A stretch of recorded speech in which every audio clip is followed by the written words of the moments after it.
Hi, Seema Jayan കൂട്ടുകെട്ട് മലയാള cinema പ്രേക്ഷകർക്ക് എന്നും പ്രിയപ്പെട്ട ഒരു ജോഡിയാണല്ലേ. പക്ഷേ സീമ ജയന്റെ അനിയത്തിയായിട്ട് അഭിനയിച്ചിട്ടുള്ള മനോഹരമായിട്ടുള്ള ഒരു ചിത്രമാണ് ശക്തി എന്ന് പറഞ്ഞിട്ടുള്ളത്. 1980 വിജയാനന്ദ് സംവിധാനം ചെയ്ത് പുറത്തിറങ്ങിയിട്ടുള്ള ഒരു ചിത്രം കൂടിയാണത്. ഞാനിപ്പോൾ നിൽക്കുന്നത് കോഴിക്കോട് ജില്ലയിൽ ഫറൂഖിലെ പഴയ പാലത്തിൻ്റെ മുകളിലാണ്.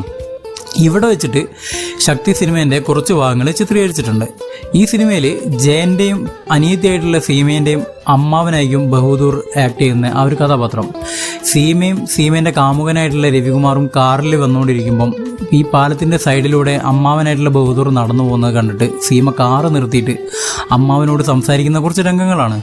ബഹദൂറും സീമയും രവികുമാറും തമ്മിലുള്ള ആ ഒരു കുറച്ച് രംഗങ്ങൾ ചിത്രീകരിച്ചത് നമ്മുടെ ഫറൂഖിലെ ഈ ഒരു പഴയ പാലത്തിൻ്റെ മുകളിൽ വെച്ചിട്ടാണ്. ഈ ഒരു ലൊക്കേഷൻ വീഡിയോ നിങ്ങൾക്ക് ഇഷ്ടപ്പെട്ടിട്ടുണ്ടെങ്കിൽ ജോയ് വ്ളോഗ്സ് എന്ന് പറഞ്ഞിട്ടുള്ള പേജ് ഒന്ന് ഫോളോ ചെയ്യാനും മറക്കരുതേ.